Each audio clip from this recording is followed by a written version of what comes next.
it feels like the right is better at mobilizing themselves and infiltrating the levers of local power. They have been, over the past year, I've watched them get better at organizing. Because, but I mean, whenever you look at it, it's like the same group of people. It's the same small group of people that have been doing this for years now. But their numbers are growing a little bit, it seems, and they were able to mobilize over the summer for protests outside the hospital. They protested outside of our hospital every weekend, Like like at all the summer peak of long. Delta. Wow. Yeah, and they're huge into the school board and the city council. That is, they have made that their mission over the past year, to be at school board meetings, to be at city council meetings, always talking about something. It really depends. Oh, I'm sorry. Go ahead. No, I was just going to say, and hopefully this will be easy for you to add on to. Hasn't that been kind of the mission statement from a lot of their larger media figures, people like Steve Bannon? Like, Yeah, let's for sure. infiltrate the local levers of power because it's so much easier. And it also feels like they're not looking for one simple leader. It feels like they are good at organizing, and they have, in my opinion, for decades now, infiltrated the working class. Oh, yeah. And I mean, you see this especially, I mean, you see it all over the country, but you see it especially in places like here where there is this conflation of like suburban petty bouge and then like, rural working class, to where these people who may be like blue collar, but are business owners, two dozen employees or whatever, pretending that they are the working class, and then driving home to their 5-bedroom McMansion and It's the Battlefield. redneck as a brand. Yeah, I think of it as like the register mark, R redneck versus like, actual where you have lots of regional money identity. to be able to buy the signifier. Where you all the can cultural being a signifiers. redneck. Where you can afford to go to Bass Pro Store. Well, is that expensive. branding? And I'm asking, I don't know the answer. Is that branding helping them gain political victories? I think it's a part of it. I don't know that it necessarily is like a huge part of it, but I do think it is kind of that like, well, these people are like me kind of thing. I think you're right that the culture wars are driving so much political organization here, and that is like a cultural signifier for them. Yeah, it's something to kind of rally around, I guess. There's this kind of like real, I don't know, it's that real American thing that, I don't know how many cycles ago was that? Electoral cycles ago was the... Does it cause, though, a cross-class coalition within the right, though? If you have these petty bourgeoisie business owners, also, are they working alongside, though, the lower true working class people? I think you definitely see that to some degree. I mean, a lot of the leaders on the right organizing that I watch are working class people. Yeah, it's kind of a mix of kind of like lumpenprole and petty bouge. It depends on the issue, really. They tend to, if they find an issue that works and they are able to leverage whatever cultural thing they hone in on, sometimes it works and sometimes it doesn't. So what about talk radio, local talk radio? I don't listen to local Springfield talk radio, but do those local talkers play a role in this organizing, would you say? Nick Reed is the big one, and they're all friends with him. He boosts all of their stuff, and I try to listen to Nick Reed on my way to work in the morning, but it's all ads. It's just him reading copy for local businesses. So there's a few. I mean, there's two main like talk radio stations, and they just go on for ever. But I don't know. They don't seem to. They hit the culture stuff, but none of them seem to really focus on like the local movement stuff. if I've been trying to keep an eye on Nick Reed, like Harvey mentioned, he's kind of the most popular out of all of them. And he has like a weekly breakfast get together for his fans and stuff like that. Is And it the Nick Reed Scrambler? yeah, the Nick Reed Scrambler breakfast. See, guys, I'm telling you, the Denny's separate checks tour is where it's at. That's what we got to do. We got to fucking defeat the Nick Reeds of the world by going to Denny's. But if he ever actually starts honing in on local politics, that might be a concerning development because I think he could probably drive. Well, I want to ask a question. I mean, one of the things I'd like to know is that how much of this politics is rooted in a kind of sense of reactionary racial politics or discourse as well? And is there a segment of this particular cohort that are real, true, hardcore kind of like white nationalists?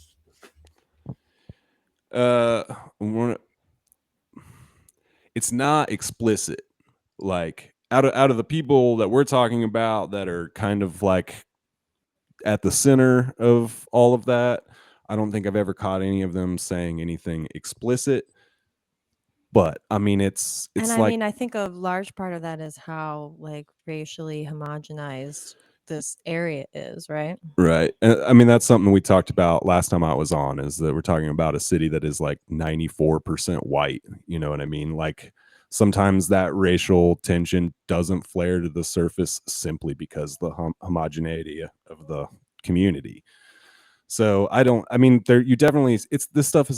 most of their stuff is just warmed over Bircherism. I mean, like, so I don't know. I would explicitly call them white nationalists. I don't think I see that at the surface in this politic, in the local election stuff. We definitely have, there's a well-known Klan group just 60 miles from here. There's one of the, I don't know. We have plenty of that problem in the area. It's just not integral to the like pressures on the school board and city council stuff. Would you say they're more motivated by radical Christianity rather than race? Oh, 100%. Yeah. Oh yeah. And some pretty radical interpretations of Christianity. But I mean, we are seeing the racism jump out with the CRT stuff for sure. For sure. That's what I was going to ask next. What's the best line you've heard so far? Well, shit. This guy that we've been covering since the very first episode of the podcast, Brian Seitz, he's the state rep from Branson. And he went viral just earlier this week. Like Rex Chapman tweeted about him or something, and a Grammy winner, Richard Marx, called him a fuckstick.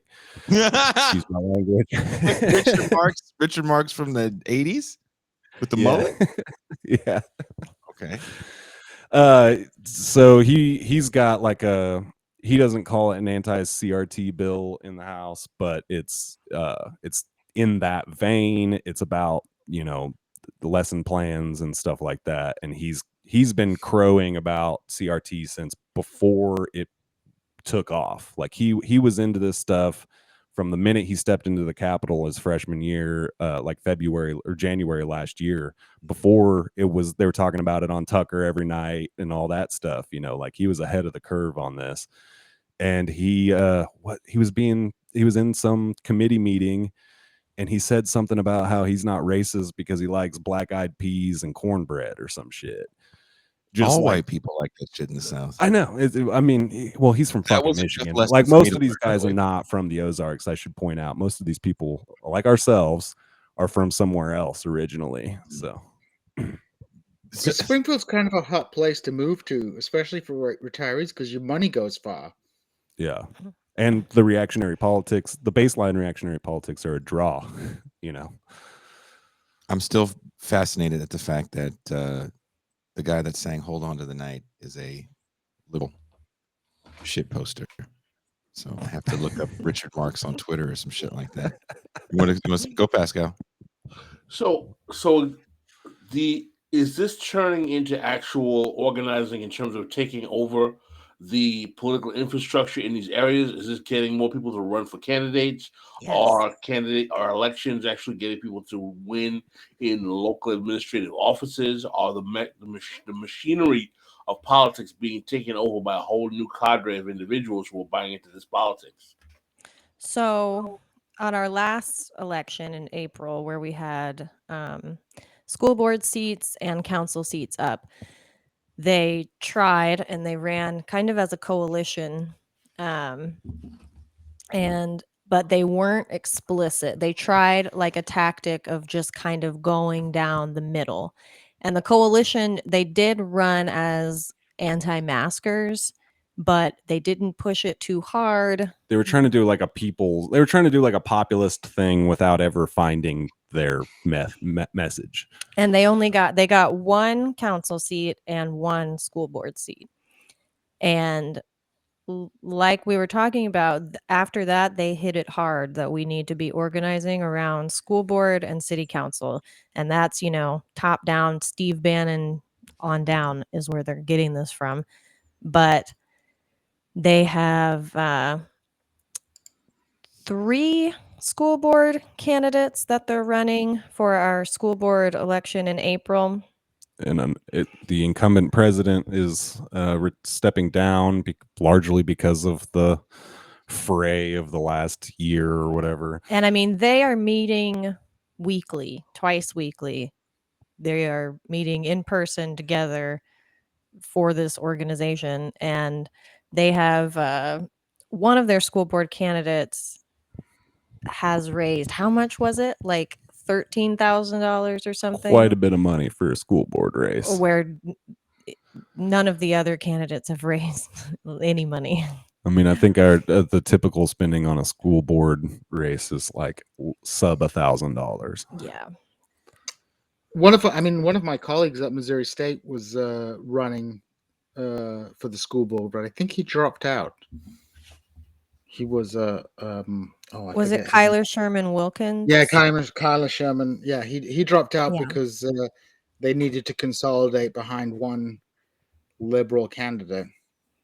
Yeah, I think because Charles Taylor is running for re-election, and is a war criminal in Liberia. But he is maybe the most liberal on the school board, and he was the first to speak up in support of bringing back the mask mandate. Yeah, so I mean that's still very much up in the air, Pascal's, like whether or not this will succeed. Yeah, because I assume they realized their error was not being more explicit in their campaign last year. So I think they're running farther to the right this time, and we'll see how it works out for them. But is there any pushback? Is there any pushback on the mask since like people are sick? Like you would think perhaps the results of this might change minds, or is it still locked in? They're so mad. I mean, there's a lot of they're not changing their mind. No, at this point here, like even getting the liberals to give a shit is getting kind of hard, to be honest, on the COVID front. But I don't know. What we saw whenever they did rescind the mask mandate is these people immediately pivoted back to the CRT thing. Like it's not about the masks. That was something super interesting to me because they cried about the masks for months, and then when it was repealed, crickets. Our kids can't breathe. They're suffocating, and my teenage daughter's her acne is breaking out, and I had to buy medication for it, and it was very expensive. And I'd rather not do that again. I mean, that's something that at the last school board meeting where they were debating whether or not to vote on bringing back masks, the candidate that they got in, who is the anti-mask school board member, she was going off about how masks make kids suicidal. They don't work, all of that That's stuff. what it was. Yeah. I thought it was Judas Priest. Silly me. I mean, it's just the same moral panic over and over again with a new skin on it, But that's shitty. I mean, can you at least be legit like the 80s where, these kids with horrible drug problems and alcohol issues and home problems are shooting themselves, and you're just blaming it on Ozzy Osbourne. Now you're blaming it on literally the act of wearing a mask. Yeah. Well, because it's not about the masks. It's about defunding public schools. Yeah. I mean, all of That's them what it's are. about. Say it again for the people in the back. It's yeah. I mean, it all intersects, right? Like I think genuinely care about the mask thing because of whatever individualist, ideology that they're completely subsumed by.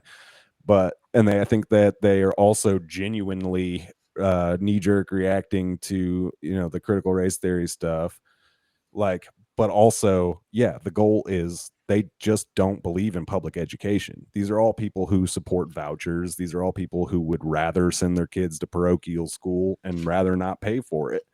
So Because there's it's no clear God in that- public schools. right? Yeah, which as someone who went to Branson High School, I would greatly push back against the idea that there's no God in public schools. But the amount of times you I have was to say Pledge of subjected to Allegiance? prayer and to guys riding motorcycles in the gymnasium to talk about Christ and stuff. Like, Well, it's interesting that we just kind of stumbled on this, Harley, because I'll be honest with you, I'm not seeing very many people make the connection between the anti-CRT school debate and discourse and public school defunding and school choice. That's a, you just, I mean, I don't know if you just kind of slipped there and said that, but this is like kind of ringing all kinds of bells for me, because I'm like, how come no one else is talking about the correlation between these things? Yeah, no, that's what 100% what it's about. It's about funneling money from public schools into their private charter schools. And there's also bringing it back to the radical Christianity. There's a huge, huge homeschooling movement. And Josh Hawley wants to pay parents to homeschool their kids. He wants to spend that money to pay parents for homeschooling, for biblical homeschooling, of course. yeah. Thank you for watching. Please don't forget to hit like and subscribe on your way out. You can catch the live stream of This Is Revolution every Tuesday through Thursday at 6 p.m. Pacific Time and Saturday, 9 a.m. Pacific Time. This is Revolution.